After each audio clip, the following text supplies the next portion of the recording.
UNESCO je razglasil 23. april za Svetovni dan knjige in avtorskih pravic. Prav knjiga v vseh svojih pojavnih oblikah skozi zgodovino človeštva je najpomembnejši nosilec širjenja in ohranjanja znanja. UNESCO je letos posvetil dan knjige izvirnim jezikom. Teh imamo tudi v Sloveniji več, kot se morda zavedamo.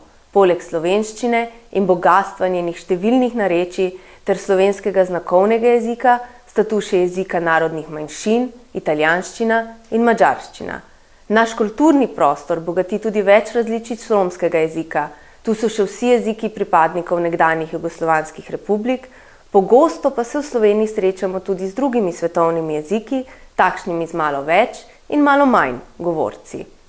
Vsi ti jeziki so na našem majhnem geografskem prostoru tudi mešajo in bogatijo jezikovno pokrajino za nas vse. Z bogatim jezikom pa raste tudi širina naše miselnosti. Ob Svetovnem dnevu knjige vam želim, da bi našli knjigo, ki vam bo spregovorila v svojem jeziku, vas navdihnila in si boste lahko prav vsak dan vzeli nekaj minut za branje.